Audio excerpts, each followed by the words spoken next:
Olá, você que está acompanhando o canal da Cabocla. Hoje, dia 7 de novembro de 2020, eu venho aqui fazer a live das correções, pedir perdão, pedir desculpa por alguns erros que eu cometi na minha trajetória existencial e convidar vocês a refletir sobre a dificuldade, o desafio, melhor dizendo, que é essa vida destinada à filosofia. Ontem eu tive o prazer de realizar uma live com o professor Luiz Manuel, lá do Cariri, da Universidade do Cariri. Me convidou para falar sobre as minhas pesquisas.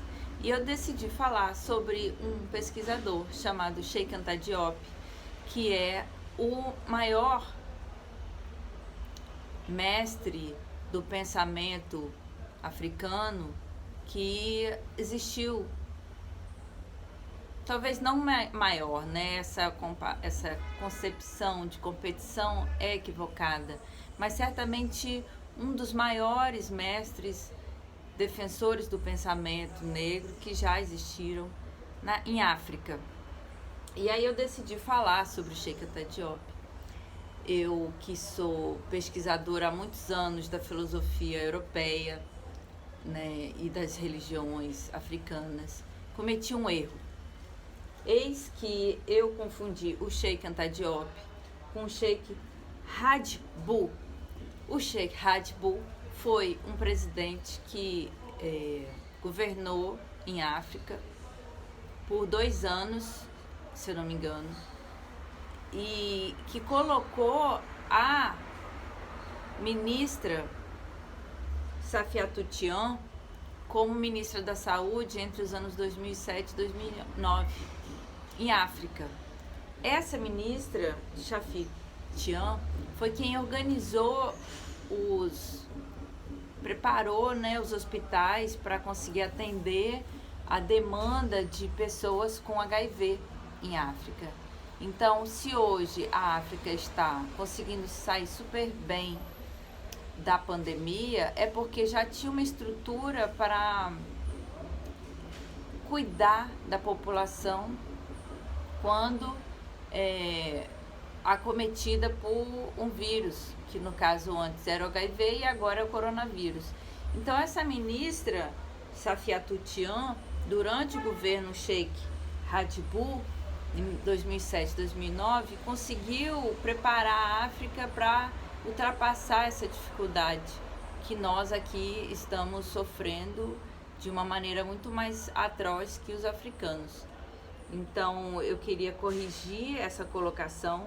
O Cheikh Anta Diop foi um pesquisador que durante 10 anos em Paris lutou para poder defender a tese de que o Egito Antigo era negro, e na luta dele ele várias vezes teve que voltar.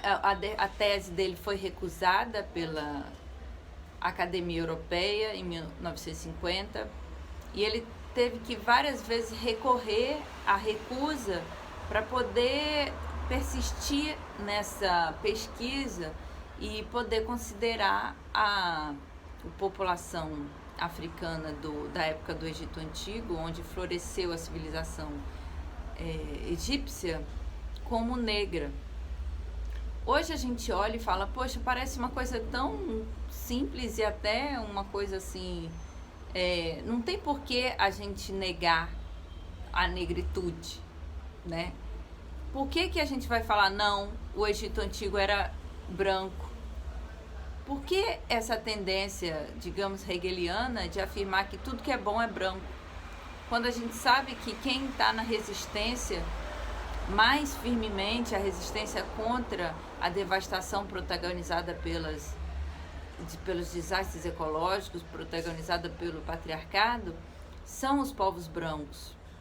Então, por que o povo branco decidiu não dar a Cheikh Anta Diop a oportunidade de pesquisar o Egito Antigo como negro, né?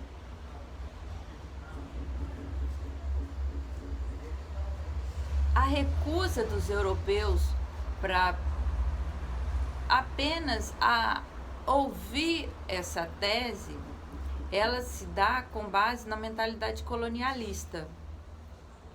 Eu sei como é difícil lutar contra essa mentalidade, porque eu também luto contra essa mentalidade todos os dias da minha existência. Então, se eu escolhi o Cheikh Anta Diop para falar sobre ele, é porque eu me identifico muito com o pensamento e me identifico muito com essa luta, né? Que parece que não basta a gente sofrer violência, que é essa violência simbólica de recusar a nossa própria condição existencial, aquela que a gente decidiu e a gente sabe que é, por exemplo, de eu ser negra, apesar de ter a pele branca, de eu me identificar com os valores negros, né, os princípios negros da ética negra, do movimento negro, de defesa e de luta pela verdade. Não basta a gente apenas identificar a violência e considerá-la violência e denunciá-la. É preciso a gente todo dia, todo santo dia, virar e pensar, não, uma luta, a gente tem que todo dia se reafirmar e se descobrir novamente negro e novamente parte de um sistema que preza pelo cuidado, pelo amor, né, pela gentileza.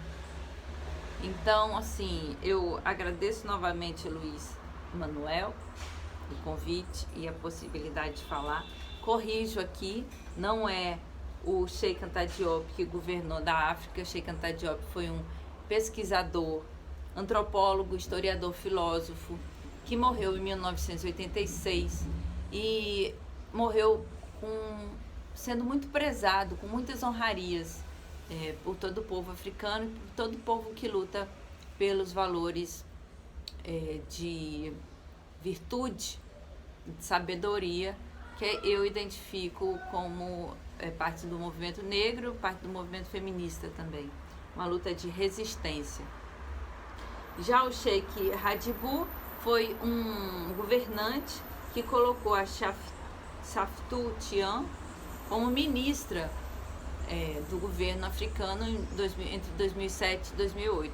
Então são personagens diferentes, personagens sábias, né, do povo africano, mas diferentes, que cada um teve o seu papel-chave para a gente agora poder saber o valor que o povo africano tem e poder lutar para que esse valor seja reconhecido, de modo que nós possamos, o quanto antes, salvar o planeta.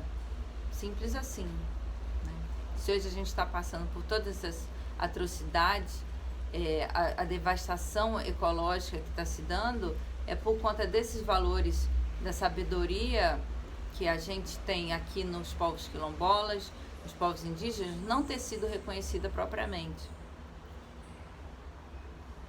Uma outra correção que eu gostaria de fazer é com relação à religião do meu avô Félix, que tanto me ensinou, né? Eu convivi muito com ele quando eu era criança.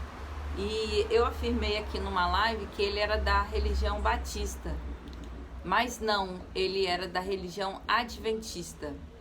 A diferença entre adventista e batista, eu vou convidar, para explicar a diferença, eu vou convidar minha tia Maria, a quem eu agradeço a correção, né, para a gente saber mais ou menos como escolher a religião é importante para a gente saber. Eu me lembro muito de quando criança, de eu presenciar o meu avô indo até o culto da religião adventista e da clareza que é poder ter Deus presente, né, nesses cultos.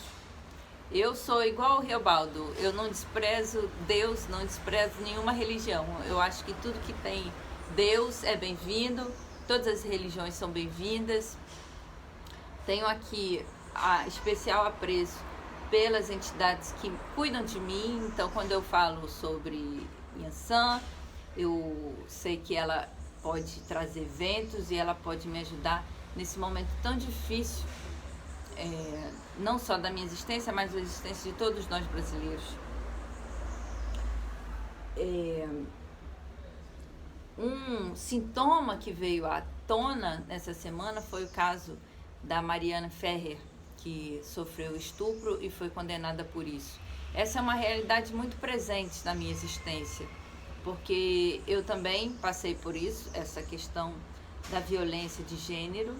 É algo que eu conto nesse livro, Avati Amuni, e eu passei por essa mesma experiência de sofrer a violência sexual, violência de abuso psicológico, de reconhecer essa violência e de não ter mecanismos, instrumentos que me outorgassem a luta contra isso. Então, quando eu faço a denúncia da violência, como a Mariana Ferrer teve coragem de fazer, ela teve coragem de denunciar a violência sofrida e ela não foi ouvida, a violência duplicada.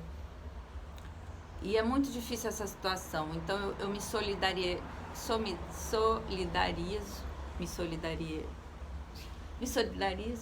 com a Mariana Ferrer, com todo o movimento feminista nessa questão.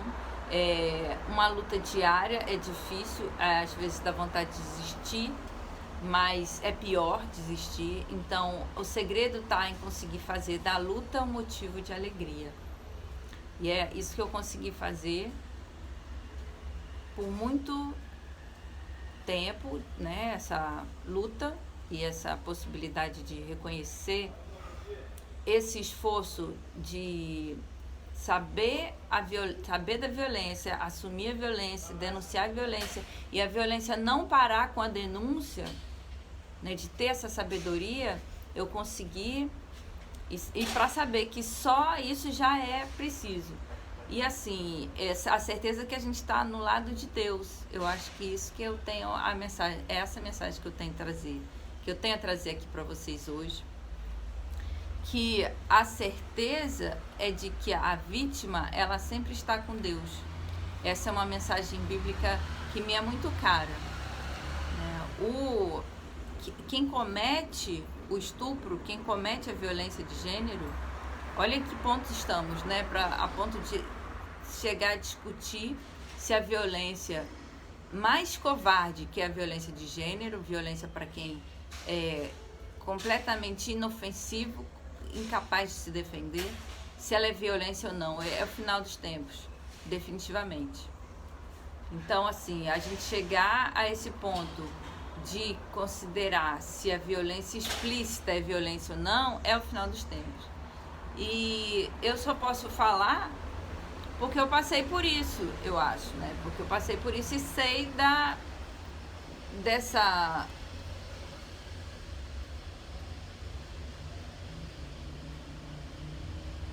máquina genocida, uma máquina genocida, é uma máquina covarde, que é o movimento do patriarcado se aliando, dos homens se aliando para cruelmente cometer a covardia de perpetuar a violência já iniciada.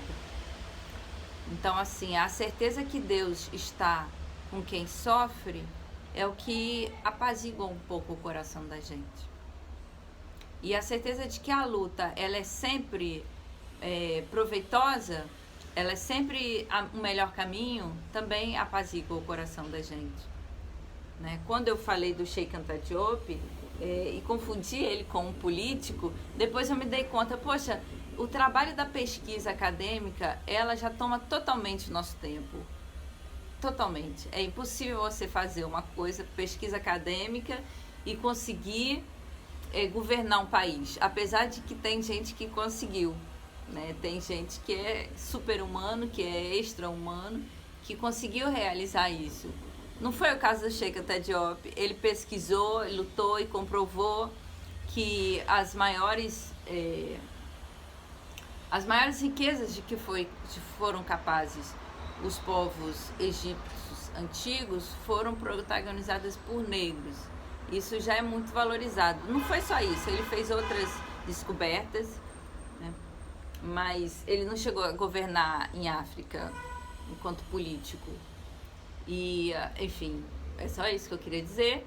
Eu queria agradecer vocês de coração, a compreensão de vocês pelos erros cometidos, ter certeza e a certeza de que quando a gente erra é porque a gente pode ainda aprender.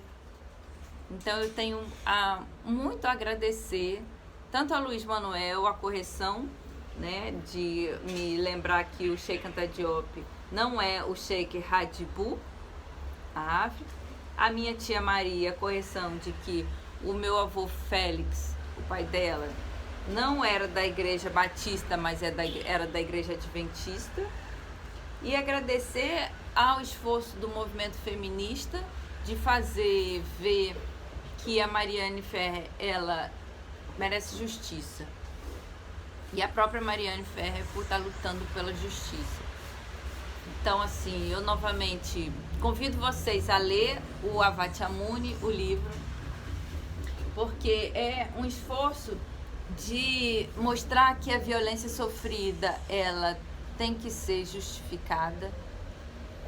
E por mais que eu ainda não tenha conseguido perdoar a pessoa que me violentou, eu tenho certeza que eu vou conseguir um dia, né, essa paz, que é a paz de Cristo, que é a paz que mostra que as pessoas, aqueles que estão do lado de Deus, aqueles que estão do lado da justiça, eles vão ter a vida eterna. Nós já temos. Então, muito obrigada. Quero convidar vocês também para assistir a live do Dia da Consciência Negra. O Dia da Consciência Negra é dia 20 de novembro. Mas no dia 19 de novembro a gente vai estar fazendo 3 lives. Uma live de manhã, uma live à tarde e uma live à noite, para mostrar que a gente está forte e que a gente não vai desistir fácil. A bênção para quem é de a bênção. Bom dia para quem é de bom dia. Mocuyu, Motumbá, Colefé, axé para todo mundo. Um beijo no coração, tamo junto.